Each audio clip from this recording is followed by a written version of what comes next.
Hi friends, ಎಲ್ರಿಗೂ ನಮಸ್ಕಾರ.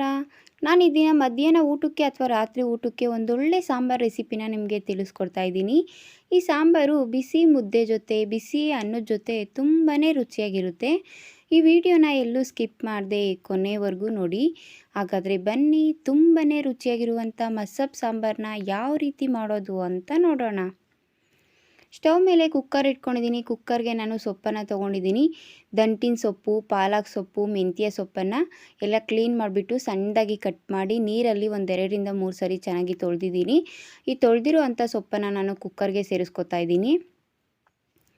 ಹಾಗೆ ಈ ಕಪ್ಪಲ್ಲಿ 1 ಕಪ್ ಆಗೋವಷ್ಟು ತೊಗರಿಬೇಳೆನ ಒಂದು 2 ಸಾರಿ ತೊಳೆದ್ಬಿಟ್ಟು ಸೇರಿಸ್ಕೊಂಡಿದ್ದೀನಿ. ಒಂದು 8-10 ಎಸಳು ಬೆಳ್ಳುಳ್ಳಿನ ಸಿಪ್ಪೆ ತೆಗೆದುಬಿಟ್ಟು ಸೇರಿಸ್ಕೊಂಡಿದ್ದೀನಿ. ಮೀಡಿಯಮ್ ಸೈಜ್ 2 ಈರುಳ್ಳಿನ ಸ್ವಲ್ಪ ದೊಡ್ಡದಾಗಿ ಕಟ್ ಮಾಡಿ ಸೇರಿಸ್ಕೊಂಡಿದ್ದೀನಿ. ಒಂದು 12 ಹಸಿಮೆಣಸಿನ್ಕಾಯಿನ ಕಟ್ ಮಾಡಿ ಸೇರಿಸ್ಕೊಂಡಿದ್ದೀನಿ. ಮೀಡಿಯಮ್ ಸೈಜ್ 2 ಟೊಮೊಟೊ ಹಣ್ಣನ್ನು ಸ್ವಲ್ಪ ದೊಡ್ಡದಾಗಿ ಕಟ್ ಮಾಡಿ ಸೇರಿಸ್ಕೊಂಡಿದ್ದೀನಿ. ಮೀಡಿಯಮ್ ಸೈಜ್ 2 ಬದನೆಕಾಯಿನ ಸ್ವಲ್ಪ ದೊಡ್ಡದಾಗಿ ಕಟ್ ಮಾಡಿ ಸೇರಿಸ್ಕೊಂಡಿದ್ದೀನಿ.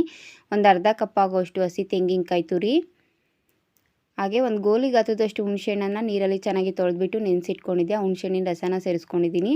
ಹಾಗೆ ಒಂದು 1/2 ಟೇಬಲ್ ಸ್ಪೂನ್ ಆಗೋವಷ್ಟು ಧನಿಯಾ ಪೌಡರ್, ಒಂದು 1/4 ಟೇಬಲ್ ಸ್ಪೂನ್ ಆಗೋವಷ್ಟು ಅರಿಶಿಣ, ರುಚಿಗೆ ತಕ್ಕಷ್ಟು ಉಪ್ಪು. ಈಗ ನೀರು ಕುಡಿಯೋ ಗ್ಲಾಸಲ್ಲಿ ಒಂದು 3 ಗ್ಲಾಸ್ ಆಗೋವಷ್ಟು ನೀರನ್ನು ಸೇರಿಸ್ಕೊತಾ ಇದ್ದೀನಿ. ನೀರನ್ನು ಸೇರಿಸ್ಕೊಂಡು ಗ್ಯಾಸ್ ಸ್ಟವ್ನ ಆನ್ ಮಾಡಿಬಿಟ್ಟು ಮೀಡಿಯಮ್ ಫ್ಲೇಮಲ್ಲಿ ಇಟ್ಟಿದ್ದೀನಿ. ಈಗ ಎಲ್ಲ ಒಂದು ಸರಿ ಚೆನ್ನಾಗಿ ಮಿಕ್ಸ್ ಮಾಡ್ಕೊಳ್ಳೋಣ. ಮಿಕ್ಸ್ ಮಾಡಿಬಿಟ್ಟು ಕುಕ್ಕರ್ ಕ್ಯಾಪನ್ನು ಕ್ಲೋಸ್ ಮಾಡಿಬಿಟ್ಟು 3 ವಿಸಲ್ ಕೂಗಿಸ್ಕೋಬೇಕು. ಈಗ 3 ವಿಸಲ್ ಆಗಿದೆ. ನಾನು ನಿಮಗೆ ಓಪನ್ ಮಾಡಿ ತೋರಿಸ್ತಾ ಇದ್ದೀನಿ ನೋಡಿ. ನಾನು ಸೇರಿಸಿರುವಂಥ ಬೇಳೆ, ತರಕಾರಿ, ಸೊಪ್ಪು ಎಲ್ಲ ತುಂಬ ಚೆನ್ನಾಗಿ ಬೆಂದಿದೆ.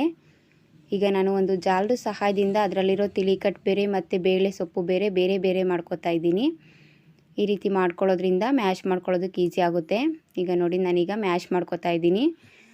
ಎಲ್ಲ ಸೊಪ್ಪು ಬೇಳೆ ಎಲ್ಲ ಚೆನ್ನಾಗಿ ಮ್ಯಾಶ್ ಮಾಡಿಕೊಂಡು ಉಳಿದಿರೋ ಅಂಥ ತಿಳಿಕಟ್ಟನ್ನು ಸಹ ನಾನು ಸೇರಿಸ್ಕೋತಾ ಇದ್ದೀನಿ. ತಿಳಿಕಟ್ಟು ಸೇರಿಸಿ ಎಲ್ಲ ಒಂದು ಸರಿ ಚೆನ್ನಾಗಿ ಮಿಕ್ಸ್ ಮಾಡಿಬಿಟ್ಟು ಈಗ ಸಾಂಬಾರಿಗೆ ಒಗ್ಗರಣೆ ಮಾಡ್ಕೊಂಡಿದ್ದೀನಿ. ಒಗ್ಗರಣೆನ ಸೇರಿಸ್ಕೋತಾ ಇದ್ದೀನಿ.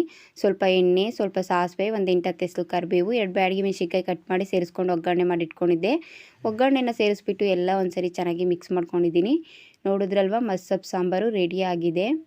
ಈಗ ಈ ಸಾಂಬಾರನ್ನ ನಾನು ಬಿಸಿ ಮುದ್ದೆ ಜೊತೆ ಸರ್ವ್ ಮಾಡ್ಕೋತಾ ಇದ್ದೀನಿ. ಮುದ್ದೆ ಜೊತೆ ಅಷ್ಟೇ ಅಲ್ಲ, ಅನ್ನದ ಜೊತೆನೂ ಸಹ ತುಂಬಾ ರುಚಿಯಾಗಿರುತ್ತೆ. ಇದು ಒಂದು ಆರೋಗ್ಯಕರವಾದ ಒಂದು ಸಾಂಬಾರು ರೆಸಿಪಿ ಅಂತಲೇ ಹೇಳ್ಬೋದು. ನೋಡಿದ್ರಲ್ವ ಫ್ರೆಂಡ್ಸ್, ಮಸ್ಸಪ್ಪು ಸಾಂಬಾರನ್ನ ಯಾವ ರೀತಿ ಮಾಡೋದು ಅಂತೇಳ್ಬಿಟ್ಟು. ಮಿಸ್ ಮಾಡದೆ ನೀವು ನಿಮ್ಮ ಮನೇಲಿ ಒಂದು ಸರಿ ಟ್ರೈ ಮಾಡಿ ನೋಡಿ. ಹೇಗಿತ್ತು ಅಂತ ನನಗೆ ಕಮೆಂಟ್ ಮೂಲಕ ತಿಳಿಸಿ. ಈ ವಿಡಿಯೋ ಇಷ್ಟ ಆದರೆ ನಿಮ್ಮ ಫ್ರೆಂಡ್ಸು, ನಿಮ್ಮ ಫ್ಯಾಮಿಲಿಗೆ ಶೇರ್ ಮಾಡೋದ್ರ ಮೂಲಕ ನನ್ನ ಚಾನಲ್ನ ಸಬ್ಸ್ಕ್ರೈಬ್ ಮಾಡ್ಕೊಳ್ಳಿ. ನನಗೆ ಸಪೋರ್ಟ್ ಮಾಡಿ. Thank you.